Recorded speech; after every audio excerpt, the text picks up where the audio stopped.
something, please go ahead.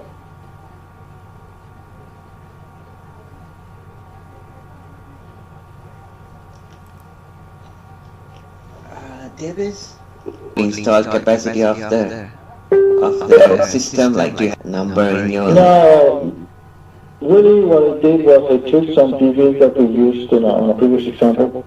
So yeah, it wasn't planned. It was just to show that actually you can make it work better if you use some controllers and control strategies.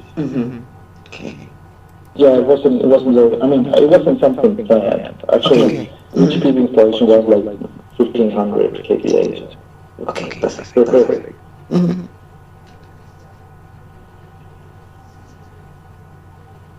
Any other questions?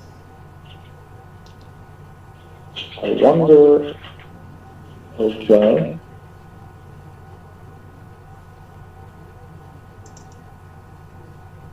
All right. So, okay. My questions are answered. Yes, we can hear you. Yep. All right. So let's keep going then. Now we're going to play the car simulation in OpenDSS. So for car simulation in OpenDSS incorporates a TCP/IP server for distributed applications. This is, you can connect remote applications to OpenDSS and actually exchange information or control the entire simulation development from another application.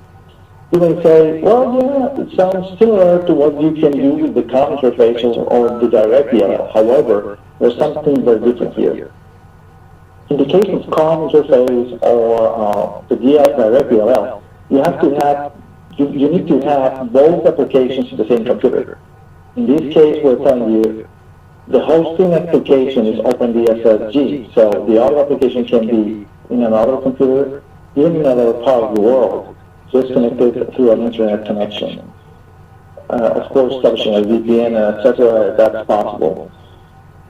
So what we're trying to do with this TCP/IP server is introducing the new and old power system engineers into the communications framework. The idea here is that you will notice that you're not only communicating to a program, but basically you're sending commands to a remote terminal through an internet connection. So by doing that, it is expected that you will be able to simulate the behavior of smart meters, any installations, remote devices, or connecting real devices into your simulation. So you'll be able to fed realistic information to your simulator, into your simulation in real time or in a fixed time that you want, just for make your simulation more interesting and realistic. How many clients can I have in OpenDSS? Well, it all depends on how do you set those on the configuration. In the configuration window, you'll see that there's a field called number of TCP clients. The number of TCP clients refers to the number of remote computers that are actually connecting to OpenDSS. However, all of them are going to be connected to the same simulation. That's one consideration that you need to have into account, and is that all these remote clients will be connected and operating around the same simulation. So if you're simulating OpenDSS, one circuit, let's suppose circuit 5, and you have like 10 terminals trying to play with it, all of them are going to be playing with the same circuit, which is fascinating because what we have is different computers or different hosts or different applications interacting through OpenDSS with the same system and at the same time exchanging data in between them. So you can have clients connected from different operating systems. For example, if you want to try something from Linux or you're a Linux expert, just go and connect to OpenDSS using a virtual machine. Or probably next year when we decide to release OpenDSS and OpenDSS for Linux, that will make things easier. But for the moment, The aim of the TCP/IP server is to introduce you again to communications in our systems through a very simple API that you can use in a simple way. We have some libraries already implemented for two programming languages mainly. One is MATLAB and the other one is National Instruments LabVIEW. Those libraries are incorporated and those are provided when you install OpenDSS-G. However, if you want to download them, you can download them from the SourceForge site. They are available. And we have also some documentation that tells you how the protocol works, what are the parameters. It's basically an ASCII protocol, so it's very simple to implement. You can even use hyperterminal when that thing used to exist. You can use a very simple implementation. So in the case you say, okay, but I don't have MATLAB, I don't have LabVIEW, I would like to use another programming language, we have the documentation and the examples, so you can just go there and do your own implementation to cover your personal needs. Okay, let's see the MATLAB examples. So here I have MATLAB. And I'm going to open some of the examples. So first we're going to look at the examples folder in MATLAB. You come here and you're going to find the libraries folder. You go inside and you're going to find MATLAB. So in this folder you're going to find the library, which is basically DSM Connect.m. Why DSM? Because in the past, as I said before, OpenDSS used to be called DSM PT. So probably you'll find many notes referring to DSM, but well, anyway, you can just change that if you want. It's an open source library. If you want to know more about what are the commands that are implemented in this library, just open the one called dsmcom.m, and it will tell you what are the commands implemented here. Actually, we built this with Miguel Hernandez in 2014, so it could be a little bit, it needs to be upgraded. It has some of the new features there, but it's not everything there. Yeah. So these are the functions implemented in this library. It explains what it does. And let's see the examples. For example, we have this example called Control Center. One point that we need to consider every time we use this library is that, remember, you are connected to a TCP/IP server. So you have to keep the communication alive. If you don't respond or you don't make any request or send information via thing in 10 seconds, via thing to OpenDSS-G, I'm so sorry, to OpenDSS-G in 10 seconds, OpenDSS-G is going to open, it's going to break the connection. Because you get connected, and you start sending information, but suddenly you stop, and it's OpenDSS-G noticed that you haven't sent anything in the 10 seconds after the latest exchange of information. OpenDSS is going to open the communication. So the next time that you try to send something, probably you're going to get an error. There are several ways in which you can handle that. For example, in this control center example, what we're doing is we're generating the menu, so the user can make a selection. We're telling, please describe one of the following commands, switch one, close, open, switch to close, open, or finish, or end. Well, we haven't opened the connection until the user doesn't make a selection. Once the user made a selection, we connect. Then we do what we want to do, which is open the switches or close the switches, depending on what we want to do. The name of the switches need to be the same name of the switches that are in your model. So it's supposed you know what you're doing. It's supposed you know what you have at the other side. Then you do a step-in, so we are controlling the simulation at this end. We're going to show the isolated islands, and then we're going to show the voltage per unit, and then we're going to show the line currents and the currents on the switches. Do some logic there just to show everything in the form of a matrix. And at the end, we close the connection with OpenDSS. So let's see how it works. So running this example, in the folder of the natural library, you'll find this simulation system. It's called IEEE report now step simulation. It's the IEEE original IEEE report now step system, but it's been modified by adding some generators and certain parts of the system. So let's see how it looks like. Gonna open this, libraries, MATLAB. This is the system we've got.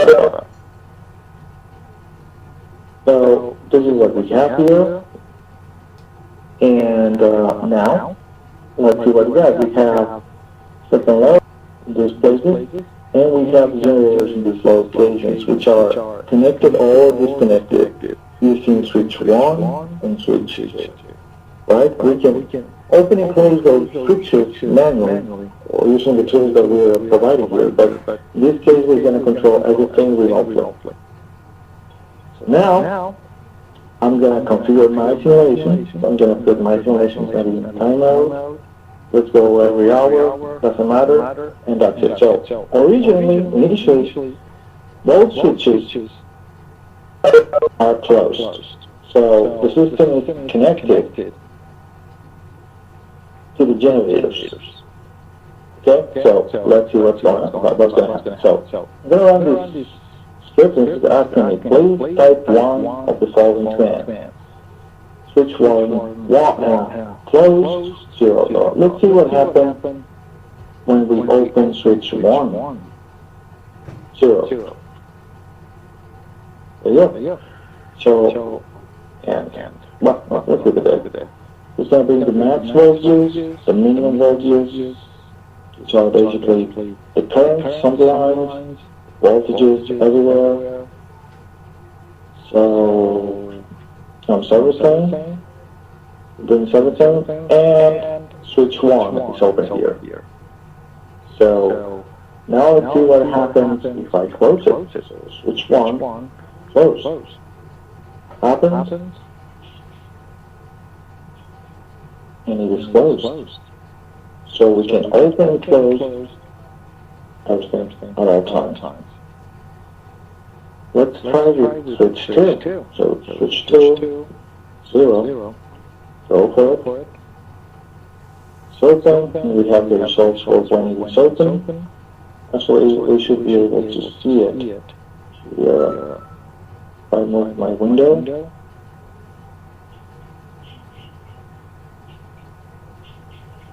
And I'm going to close it now. So, switch 2, underscore 1, close, or switch 2, underscore 0, it's open and closed. So this is a very simple example, but I think it recreates very good what's going on, and, well, a simple way to modify components and get information from OpenDSS.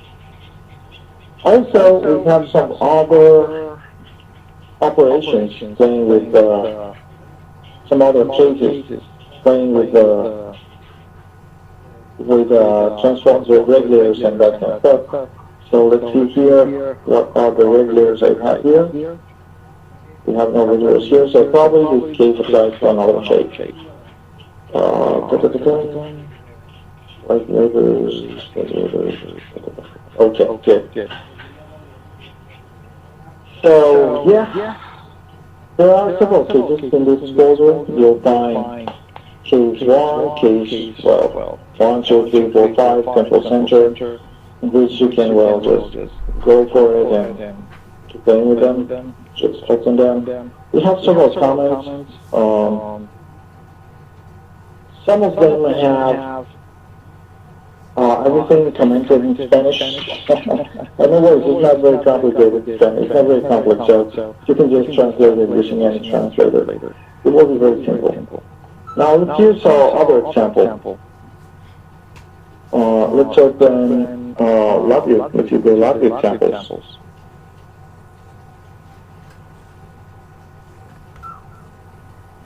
So in here, let's open the file. This is one of the demos that we have. Let's open the other one. Just go here and refresh for all colors and time. So let's see what we can do with this simple example. So what we're going to do in this case is we are just first connect, and then every second we're going to step in the simulation and refresh the voltage graph. This is refreshing the colors, the color map for the voltage levels on the chip. And we're going to do that 160 times. And after that, we're going to just do this. So it's a very simple example. Let's try to use another example, another test case. Let's go to, for example, I don't know, try to use, let's use one of the examples. So let's try to play with this. Regulators. Okay. Now let's see what happens. So I'm gonna put everything in simulation mode. I'll put these meters here. We can just reorganize them. You have this. And now we're going to change the simulation mode to time. Let's go every second. Let's play the voltages, for example. Everything synchronized, the taps. We don't need them. Well, that will be interesting. Actually. Where's this thing? Here, let's bring them back. Here they are, and let's see the taps in time.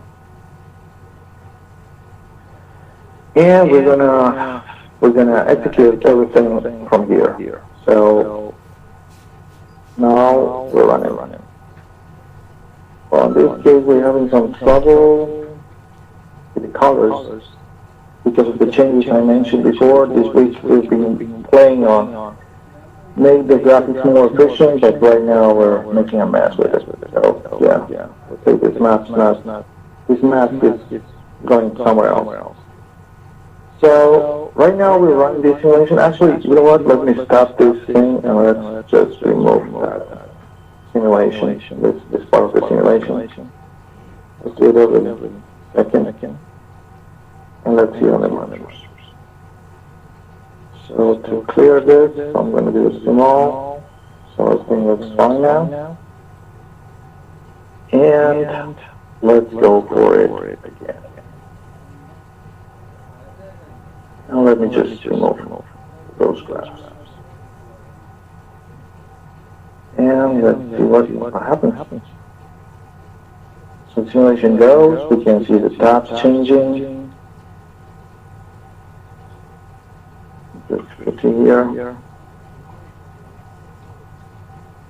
We can see the tap changing, we can see the voltages responding on each zone to it. And actually, if we introduce a fault, we face the ground here.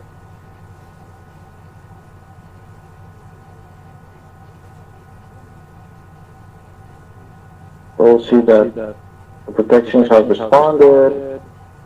We have isolated everything. We can try to restore manually these zones. We have recovered certain zones. You can see it here in the meters. The zone. But if we try to bring this back, we're going to kill everything. There you go. So let's try to restore this.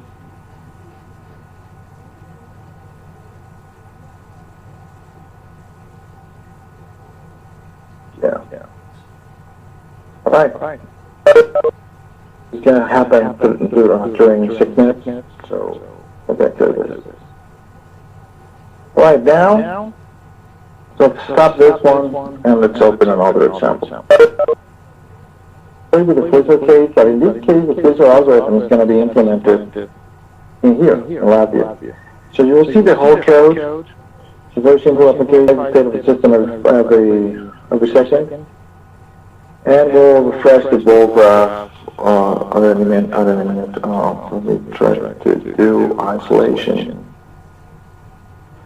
Monitor data isolated. Yeah, let's do that. It's going to be more interesting.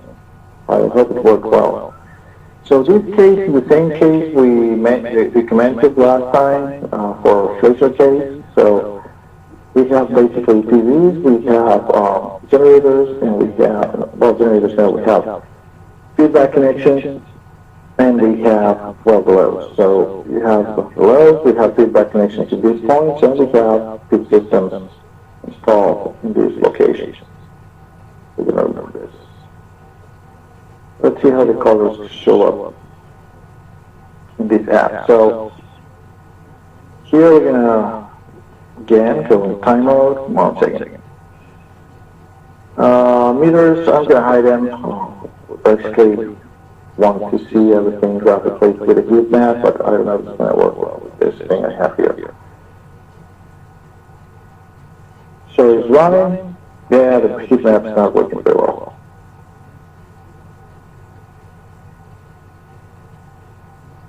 Yeah.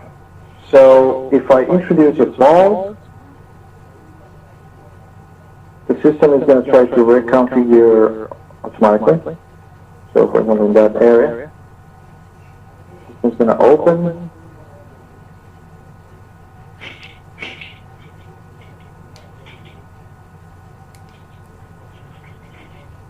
And we have restored voltage in almost in all these areas, isolating the fault in the place, in the location we introduced the fault. So yeah, apparently the algorithm works. Here, let me just go for it, stop it. We'll restore everything. And let's go again. So let's try to introduce just the fault in a different location. So now it's going to work fine. I'm going to introduce the fault here in the middle. Oops.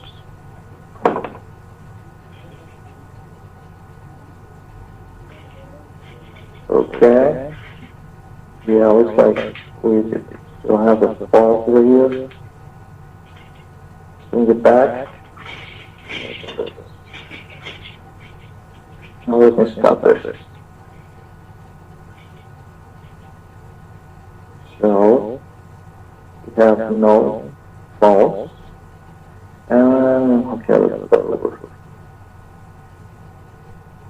Okay. We have everything running. Let me introduce a fault here. And, well,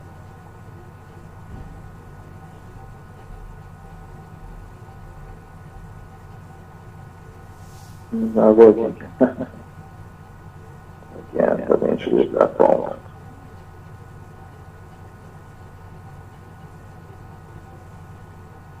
Okay, anyway, probably that condition is not considering this algorithm. Let me try with something on a different location. Let's go again. Let's go with something on the pyramid.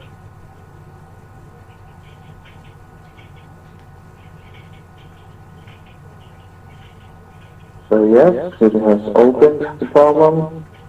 System reconfigures. Now restore these zones. Yeah.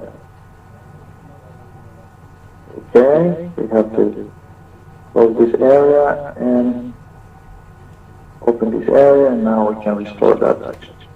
Well, anyway, that's the spirit of the code. Good. Excellent. So let me just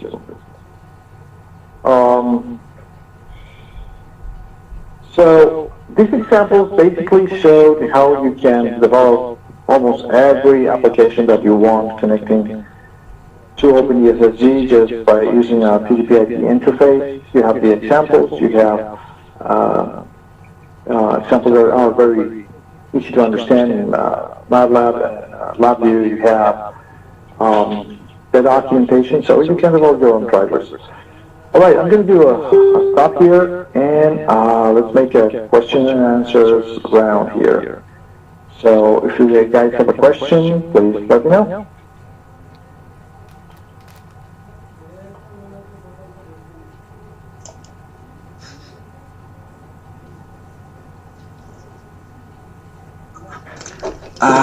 Davis, I have a question. Yes, sir. So, with this switch, do you like disable the component when you have the switch off, turned on,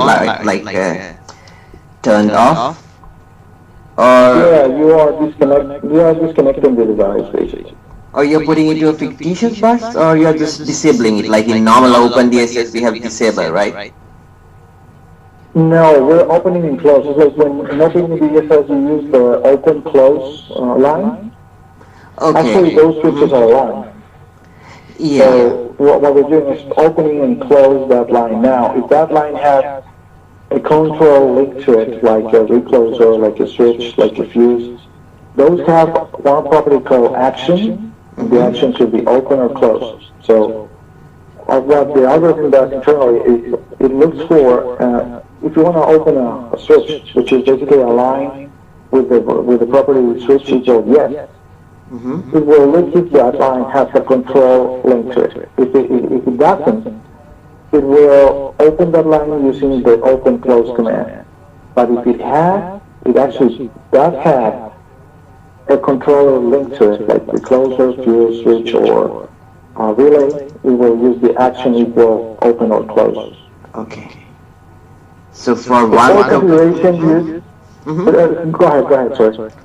I just wonder on like for the transmission line there's one switch, right? Just one switch per transmission line, not two. Well, it all depends on what your simulation needs. So you can use one or two or three in parallel. It all depends. What's the port configuration used in the setting of TCP/IP is very simple. You have, well, if your client is connected from a remote computer, you will need the IP address of the host that has OpenDSS. But if it's in the same computer, normally the IP address is 127.0.0.1, and the port is 6345. Now, depending on the number of clients, each client will use a separate port. For example, if you're in the configuration window, you say, okay, I want 3 clients connected concurrently. Each one of them is going to have a separate port starting on 6345. So the first client is going to use 6345, the second one is going to use 6346, and the other one is going to use 6347. I'm getting this over here. Why am I getting questions in different places? I didn't see TCP configuration part. Is it done separately? You mean, Siva Nasir is asking, I didn't see TCP/IP configuration part. Is it done separately? Well, everything is done here. Actually, the connect here does the communication, the connection part. It's just a menu here. And in MATLAB, when you go here, you have one sentence that says, where is it?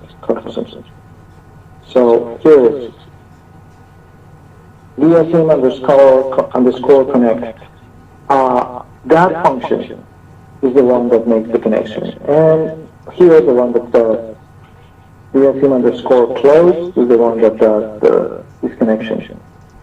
So, but is there some guideline regarding the connection type, wide delta, single phase, 3 phase? I don't know what happened to your question. Let me try to copy it into Notepad if I can see it better. So it says, but there's some guidelines about the connection type, delta, wide delta, single phase, on the new VR technologies. Well, you can go to the standards for PR interconnection, like the 1547. That will help. That will help. Like I'm gonna change it for everybody. 1547. That will give you some guidance on it. Just take a look to the standard, and probably that will solve some of your questions. Okay. What else do we have? We have things on MATLAB. Okay. Shiva Natri is asking, can we get instant result with MATLAB for purposes of the dynamic simulation? Of course. On each one of the functionalities that you're implementing, you can read instantaneously the values that you're getting on each one of the steps, on each one of the simulation steps.